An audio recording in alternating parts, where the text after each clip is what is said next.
జల్ జంగల్ జమీన్ అంటే నాకు అంశం ఇచ్చింది అడవి రక్షణ చట్టాలు. నిజంగా అడవి ఎవరిది? అసలు అడవి మాది, ఆదివాసులది. ఈ అడవి సంపద అంతా కూడా ఆదివాసులది. మరి దేశంలో ఉన్నటువంటి సంపద ఆదివాసులది. అదే రకంగా దేశంలో ఉన్నటువంటి వనరులు కూడా ఆదివాసులై ఇవాళ ఆదివాసి బతకలేని పరిస్థితుల్లో ఉన్నారు. ఏమైంది? ఈయన సంపద ఏమైందా? ఆదివాసి సంపద, ఆదివాసి వనరులు ఏమైనాయి? ఆదివాసి మనుగడ ఏమైంది? ఇవాళ బ్రతకలేనటువంటి పరిస్థితిలో ఉన్నారని భక్త మిత్రులు విఎస్ కృష్ణ గారు చెప్పడం. అది ఏమైతున్నా ఎవరు ప్రశ్నించాలి? ఎవరు అడగాలి? ఈ గోడల నుండే అడగాలి, అడిగించుకోవాలి, ఆ హక్కులను వాళ్ళను కాపాడాలనేటువంటి ఉద్దేశమే మానవ హక్కుల వేదిక ప్రజా చైతన్యం చేయాల్సినటువంటి అవసరం ఉంది. మీరు ఈ సమావేశానికి వచ్చినటువంటి మిత్రులు మానవ విలువలను, మానవ హక్కులను, ఆదివాసీ ప్రాంతాలను మనం రక్షించని ఎడల మనం కూడా మన భావితరానికి మోసం చేసిన వాళ్ళం. ఇవాళ ఏ రక్షణ చట్టాలతోటి మనము హాయిగా బతుకుతున్నామో, ఇవాళ మనం ఈ సుఖ జీవనం గడుపుతున్నటువంటి ఈ రోజుల్లో మనం గతాన్ని మర్చిపోతే భావితరాన్ని మనం మోసం చేసిన వాళ్ళం. ఎన్ని త్యాగాలు చేస్తే మనం ఇక్కడ ఈ వేదికల్లో కూర్చొని మాట్లాడుతున్నాం. ఇవాళ వచ్చినటువంటి చట్టాలు మన పాలకులో లేకపోతే మన వాళ్ళలో లేకపోతే ఎవరో తీసుకొచ్చింది కాదు. సామాన్య పౌరుల నుండి, ఆకలి నుండి, శ్రమ నుండి, ఆయన అణచివేత నుండి రక్షించడం కొరకు చేసినటువంటి పోరాటాల ఫలితమే మనం హక్కులు అనుభవిస్తుంది. ఇలాంటి హక్కులను ఆదివాసులకు ప్రత్యేకమైనటువంటి ఉన్నటువంటి ప్రాంతం అడవి. ఆ అడవిలో ఉన్నటువంటి వనరులు, సంపద ఈ మైదాన ప్రాంత ప్రజలందరినీ ఆ అడవులే రక్షిస్తుంది.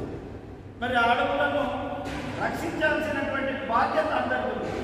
కానీ మన నుండి మైదాన ప్రాంతానికి వచ్చినటువంటి దోపిడీ ఆలోచన ఉన్నటువంటి ఎవరైతే వాళ్ళ నోటుతోటి ఓటుగా తీసుకొని చట్టసభల్లో వెళ్తున్నారో ఆ చట్టాల్లోనే ఆ నాయకులు ఇవాళ మన హక్కులను, అడవిలో ఉన్నటువంటి సంపదను, అటు చట్టాలను కాలరాస్తున్నారనే విషయం కూడా మనం గ్రహించాల్సినటువంటి అవసరం. ఇవాళ ఏదైతే ఆదివాసీ ప్రాంతాలు, అడవి చట్టాలు ఒక ఆదివాసులకే కాదు, మనం చాలామంది అనుకుంటాం ఆదివాసీ ప్రాంతాల్లో ప్రత్యేక చట్టాలే వాళ్ళకే ఉంటే మనం ఎలా బతుకుతామని. ఇవాళ ఆదివాసీ ప్రాంతాల్లోనే ప్రధాన సంపద ఉంది. ఇవాళ ఆదివాసుల యొక్క సంస్కృతులు, సాంప్రదాయాలన్నీ కూడా ఇవాళ బయట శాస్త్రవేత్తలంతా కూడా ఇవాళ ఆదివాసీ ప్రాంతాల్లోనే వస్తున్నారు. మరి ఈ చట్టాలను, ఈ ఆదివాసులకు ఉన్నటువంటి అడవిని మనం రక్షించాల్సినటువంటి బాధ్యత మనందరిపై ఉంది. నిజంగా ఇవాళ ఏదైతే అటవీ హక్కుల చట్టం 2006లో వచ్చిందని మనం అనుకుంటున్నాం. ఈ 2006లో వచ్చినటువంటి చట్టం ఫలితాలు అనుభవిస్తూనే గతంలో ఉన్నటువంటి త్యాగాలను హక్కుల కొరకు పోరాటం చేశారు. మా భూమి మాకు ఉండాలి, మా అడవి మాకు ఉండాలి, మా నీరు మాకు ఉండాలి, మీరు ఎవరు బయట నుంచి వచ్చినటువంటి మా సంపదను తీసుకొని తెలుపుతున్నారు అని ఆ రోజు రామ్జీ గోండ్, కుమ్రం భీమ్, అంతకంటే ముందు రంప పోరాటాలు, ఆదివాసీ ఉద్యమాలు బ్రిటిష్ ప్రభుత్వాన్ని గడగడలాడించినది. మా ప్రాంతానికి వచ్చేస్తే ఖబర్దార్, ఇది ఎలా ఉంది కాబట్టి ఈ ప్రాంతాన్ని మనం ముట్టుకోకూడదంటే బ్రిటిషుడు పెట్టినటువంటి చట్టం అటవీ హక్కుల చట్టం. ఆయన ఏదైతే అడవిని రక్షిద్దామని ఒక చట్టం రక్షణ పేరుతో తీసుకొచ్చినటువంటి చట్టం చట్టం తీసుకొస్తే ప్రభుత్వం దీనికి కొంతమంది మర్చిపోవచ్చని మీ రక్షణ కొరకు ఇస్తున్నాం కదా అని చట్టంలో పరిధులు పెడతారు. చట్టంలో కింద మీకు హద్దులు నిర్ణయిస్తారు. ఆ నిర్ణయం ప్రకారమే మనం ఆ పరిపాలకులకు అండగా ఉంటాము. అందులో ఈ చట్టం పేరు మీద కొంత చైతన్యం కలిగినటువంటి ఆ ప్రాంత పౌరులను వాళ్ళ చెప్పు చేతుల్లో తీసుకొని ఆ చట్టాన్ని ప్రభుత్వం ఆధీనంలో ఉంచుకుంటారు. ఇది 1864 బ్రిటిష్లో చేసినటువంటి చట్టం. ఆ చట్టాలను మారుస్తూ ఇవాళ మన భారత స్వాతంత్రం వచ్చిన తర్వాత జాతీయ అటవీ హక్కుల జాతీయ విధానాన్ని పెట్టారు. అంతకంటే ముందు షెడ్యూల్ చట్టం కూడా అటవీ హక్కుల షెడ్యూల్ చట్టం బ్రిటిష్ వాళ్ళు పెట్టారు. మన వాళ్ళు చేసిన గొప్పతనం ఏంటంటే దాన్ని రక్షించుకోక బదులు అక్కడ ఉన్నటువంటి వనరులను తమ చేతిలో తీసుకోవడం కొరకు కొంతమంది తన చేతిలో తీసుకొని అక్కడ చట్టాన్ని దుర్వినియోగం చేస్తూ మీకే హక్కులు ఉన్నాయి కదా అని 170 చట్టం తీసుకొచ్చారు. ఆ ఏజెన్సీ షెడ్యూల్ ప్రాంతాన్ని 1970లో ఈ చట్టం ప్రకారంగా భూమి అమ్ముకోవడం కానీ తీసుకోవడం కానీ ఉండకూడదు. అది ఆదివాసుల్లోనే ఉండాలి. ఎక్కడన్నా ఉందా? ఇవాళ భారతదేశంలో మిత్రులు చెప్పారు ఎక్కడ ఏజెన్సీ ప్రాంతాలు ఏజెన్సీ చెప్పడమే తప్ప మొత్తము పారిశ్రామికవేత్తలో ఉంది. ప్రస్తుతం ఇవాళ రియల్ ఎస్టేట్ చేతిలో ఉంది. ఇవాళ గుంటూరు భద్రాచలము ఈ ఏజెన్సీ ప్రాంతాన్ని చూడండి. చట్టాలు ఏమైతుంది 170 చట్టమని రక్షణ ఇస్తున్నాము అంటూనే ఇది మభ్యపెట్టడం. ఇది ఒక మోసాలు.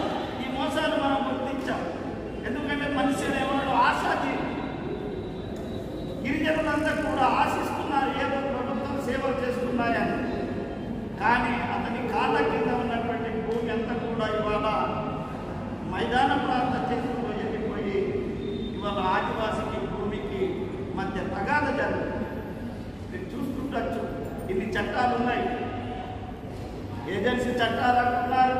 దానికి ఒక ప్రత్యేక అధికార యంత్రాంగం, దానికి ఒక ప్రత్యేకమైనటువంటి ఐఎస్లు ఐపీఎస్లు పెట్టి దానికి ఒక ప్రత్యేక కోర్టులు పెట్టి ఇవన్నీ ఉన్నాక కూడా ఇవాళ గిరిజన ప్రాంతంలో ఉన్నటువంటి అడవి ప్రాంతం అంతా కూడా ధ్వంసమైపోయింది. మరి ఏమైతుంది? చట్టాన్ని ఎవరు రక్షిస్తారు? అందుకొరకు మనం హక్కుల వేదికగా పౌరులుగా మనం అందరం హక్కులను రక్షించాలంటే ఎక్కడైతే అంచబడుతున్నాయో, ఎక్కడైతే హక్కులు విధ్వంసమవుతున్నాయో హక్కుల కొరకు మనం ఖచ్చితంగా మాట్లాడాల్సినటువంటి అవసరం. ఇవాళ పేసా చట్టం గిరిజన పేస ఏదైతే ఈ అటవీ ప్రాంతాలలో జీవిస్తున్నటువంటి గిరిజనులు ఉన్నారో ఆ గిరిజనేతరులు కూడా అందులో 3% ఉంటారు. ఈ గిరిజనేతరులు ఎవరైతే ఉంటారో ఆ గిరిజనేతరులు కూడా 25 అంటే 75 సంవత్సరాలు ఉన్నటువంటి వాళ్లకు అది హక్కులు ఉంటాయనేటువంటి చట్టం చెప్తుంది. అంటే దీనికి అర్థం ఏంటి? మెల్లమెల్లగా గిరిజనేతరులు కూడా ఆ ప్రాంతాన్ని తీసుకోవాలి ఉండాలి.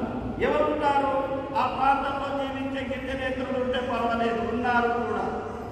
కానీ వాళ్ళ పేరు మీద రియల్ ఎస్టేట్ వాళ్ళు అంతర్జాతీయ భారతదేశంలో ఉన్నటువంటి కొంతమంది పారిశ్రామికవేత్తలు కలిసి వీళ్ళ పేరు గిరిజనుల పేరు మీద నాన్-ట్రైబల్ పేరు మీద వాళ్ళు వ్యాపారం చేయడానికి ఏజెన్సీ పనికొస్తుంది అనేటువంటి కుట్రలో దీన్ని మనం గ్రహిస్తాం. సవరించండి అనేటువంటి నినాదం వస్తుంది. ఈ మధ్యన అటవీ ప్రాంతాల్లో ఫారెస్ట్ను ప్రభుత్వానికి ఆదివాసుల మధ్య ఘర్షణ ఉంటుంది. ఆ ఘర్షణ ఎవరు సృష్టించారు? ప్రభుత్వాలు సృష్టిస్తారు. ఒక దగ్గర మీకు చట్టాలు ఉన్నాయి, మీకు రక్షణ ఉంది, పేసా ఉంది, 170 ఉంది, ఎన్టీఆర్ ఉంది, అన్నీ ఉన్నాయి. ఇదంతా మీ సంపద అని మీకు పట్టాలు ఇస్తాం, హక్కులు ఇస్తాం అనేటువంటి ప్రభుత్వము మళ్ళీ కిందికి అధికారులకు ఇస్తూ ఉంటారు. 2015లో ఆదివాసీ అడవి హక్కులు ఏవైతే అడవులలో ఉన్నటువంటి గూడాలు, ఆదివాసీ ప్రాంతాలు వాటిని జోన్లుగా ఉన్నటువంటి టైగర్ జోన్ కానీ ఇంకా పులుల జోన్, మన ఏనుగుల జోన్ అని, పాముల జోన్ అని పెట్టినటువంటి జోన్లలో కోట్ల రూపాయలు రాష్ట్ర కేంద్ర ప్రభుత్వాలు కలిసి ఇచ్చి అభివృద్ధి పేరు మీద అందులో గిరిజనులను పెట్టి ఈ ప్రాంతంలో జంతువులు రక్షించబడితే మీరు రక్షించబడతారనేటువంటి ఒక పూటకు మాటలు చెప్పి ఆ ప్రాంతాన్ని ఆక్యుపై చేస్తుంది. అటు వాళ్లకు గిరిజనులకు మీకు పట్టాలు ఇస్తామంటారు, మారేస్తాం డబ్బులు ఇచ్చి మీకు వృత్తిలో మీరు లేకపోతే మిమ్మల్ని సస్పెండ్ చేస్తామంటారు. ఇక్కడ ఎవరు కొట్లాడుతున్నారు? ఇద్దరు బ్రతుకు తెరువు కొరకు మనం కొట్లాడుతున్నటువంటి పరిస్థితుల్లో మనం చట్టాల పేరు మీద బతుకుతున్నటువంటి వాళ్ళు. కాబట్టి మిత్రులారా, ఆదివాసీ హక్కులు ఏవైతే, అటవీ హక్కుల చట్టాలు అయితే ఏవైతే ఉన్నాయో ఆ చట్టాలన్నీ మనకు కొరకే కాదు, ఆ చట్టాలను మనం చదవాల్సినటువంటి అవసరం ఉంది. ఆ చట్టాల ముసుగులో మనల్ని ఎట్లయితే పరాయీకరణ చేస్తుందో, అడవికి బిడ్డకు, తల్లికి బిడ్డకు దూరం చేసినట్టుగా అడవికి ఆదివాసులను దూరం చేస్తూ ఇవాళ అడవి అంతా కూడా కందకాలు తవ్వి అడవిలో జంతువులను పెంచుతున్నామనేటువంటి ఒక ఆలోచనతోటి ప్రభుత్వం అంతా కూడా అటవీ హక్కులను, అడవి చట్టాలను ధ్వంసం చేసే ప్రయత్నంలో ఉన్నారు. కాబట్టి ఇవాళ మనం చూస్తున్నాం, ఒక్కొక్క ప్రాంతంలో హక్కుల పత్రాలు ఇవ్వాల్సినటువంటి ప్రభుత్వాలు వాళ్ళకు బట్టలు కూడా తీసుకొడుతున్నారు. స్త్రీ పురుషుల భేదం చూడకుండా ఇష్టం వచ్చినట్టు వాళ్ళు కొడుతున్నారు. ఆ కొట్లాడడంలో వాళ్ళు చనిపోతే, ఎవరి కూడా చనిపోతే మానవ హక్కుల వేదిక ఎప్పుడు కూడా హింసను ప్రోత్సహించదు. మొన్న చనిపోయినటువంటి ఎప్పారు కావచ్చు, కాగజ్ నగర్లో దెబ్బతిన్నటువంటి ఎప్పారు కావచ్చు, ఈ హింసను కానీ దీన్ని మేము మానవ హక్కుల వేదిక ప్రోత్సహించదు. కానీ వాళ్ళు చేసేటువంటి దౌర్జన్యాలు, వాళ్ళు చేసేటువంటి ఫారెస్ట్ ఒక అధికారులు కావచ్చు, వ్యక్తులు కావచ్చు, వాళ్ళని ప్రోత్సహిస్తున్నటువంటి ప్రభుత్వం కావచ్చు, వాళ్ళు చేసే విధానాలను మనం ఖండిస్తున్నాం. వాళ్ళు చేసేటువంటి విధానాల పైన తిరుగుబాటు చేయాలి.